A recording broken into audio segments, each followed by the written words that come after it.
안녕하세요. 오늘 저희가 함께 살펴볼 자료는 그리스도와 성령을 자랑하라는 글인데요. 이 글은 사도 바울이 고린도 교회의 어떤 교만 문제를 지적하면서 시작합니다. 그들의 구원이나 은사가 다 하나님의 주권과 성령의 능력에서 온 거다. 이걸 강조하죠. 네, 맞습니다.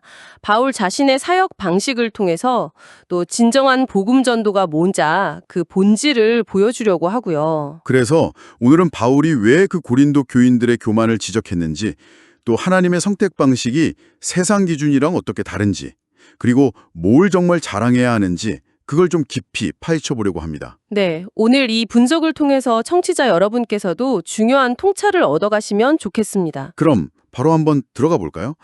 바울은 먼저 그들이 처음 부름받았을 때 상황을 좀 떠올려 보라고 해요.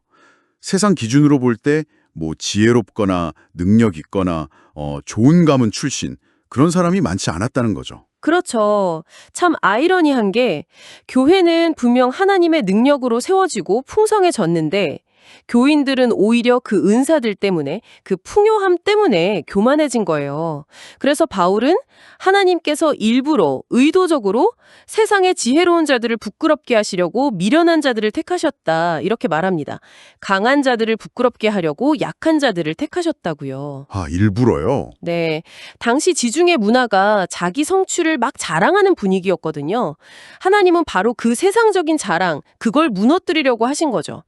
핵심은 그거예요. 세상의 성공 공식과는 다르다는 거. 세상이 보기에는 정말 아무것도 아닌 없는 것들이라고 표현했는데 그걸 택하셔서 하나님의 능력을 드러내신다. 이거군요. 정확합니다. 그래야 어떤 육체도 누구도 하나님 앞에서는 자기를 자랑할 수 없게 되니까요. 그게 하나님의 깊은 뜻인 거죠. 여기로 좀 흥미로운 점은 세상적으로 많이 가진 사람들은 오히려 자기의 그 있음 때문에 뭐랄까 겸손함이나 간절함이 좀 덜해서 하나님의 은혜를 발견하기가 어려울 수도 있다는 거예요. 아, 반면에 이제 없는 자들은 자신의 부족함을 아니까 겸손하게 또 간절하게 하나님의 부르심에 더 쉽게 반응할 수 있다는 거죠. 하나님이 부유함 자체를 미워하시는 게 아니라 그것 때문에 생길 수 있는 교만, 자기만족, 이걸 경계하신다는 거군요. 네, 바로 그거죠. 바울이 제시하는 대안, 혹은 그들의 진짜 모습은 이거죠.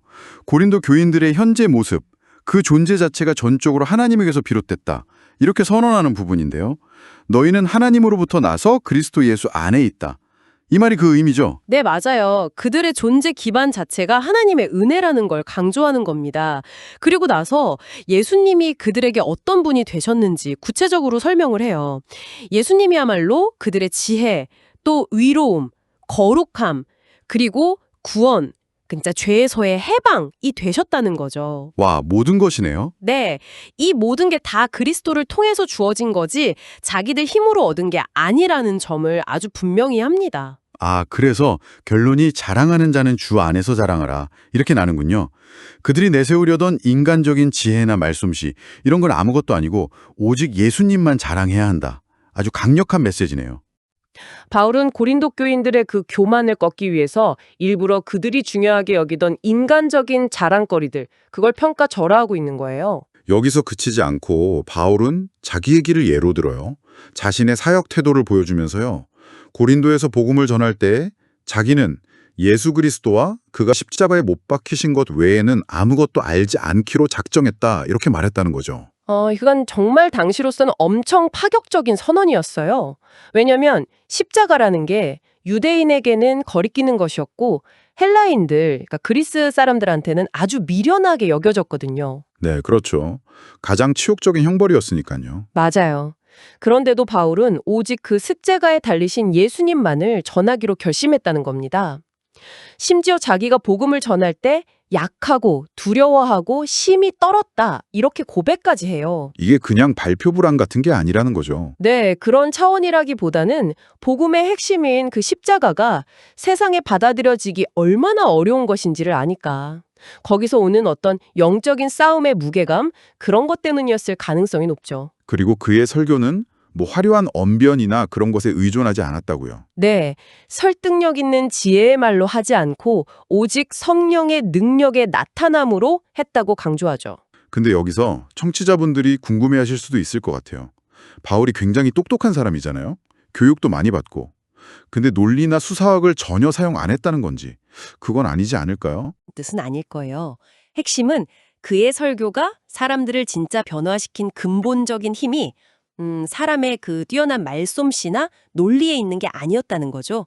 그게 아니라 오직 성령의 능력의 나타남, 거기에 있었다는 겁니다. 아하.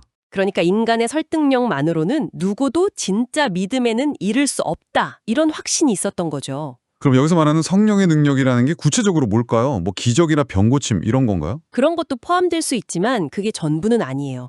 훨씬 넓은 개념이죠.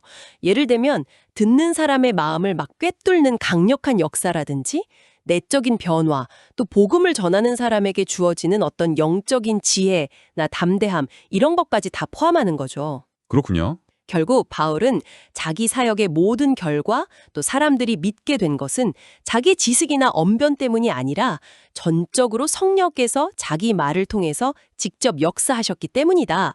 이걸 분명히 밝히는 겁니다. 믿음은 인간의 설득력이 아니라 하나님의 능력으로 주어진다. 네, 그게 핵심 메시지입니다. 자, 그럼 이 모든 내용이 오늘 우리 그리고 청취자 여러분께 무엇을 의미할까요?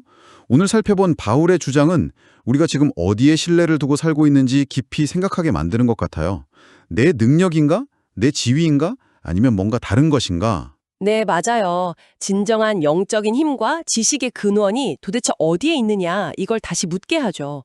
세상적인 기준이 아니라 결국에는 보이지 않는 하나님의 은혜 그리고 성령의 능력에 대한 의존 이게 핵심이라는 걸 보여줍니다. 마지막으로 청취자 여러분께 생각해 볼 만한 질문 하나 던지면서 마무리할까 하는데요. 바울처럼 정말 뛰어난 지성과 훈련을 받은 사람조차도 자기의 설득력 있는 말보다 성령의 능력에 의존하는 것을 최우선으로 삼았다면 오늘 우리가 다른 사람에게 어떤 중요한 진리나 생각을 전달하려고 할 때 어떤 자세를 가져야 할지 여기서 무엇을 배울 수 있을까요?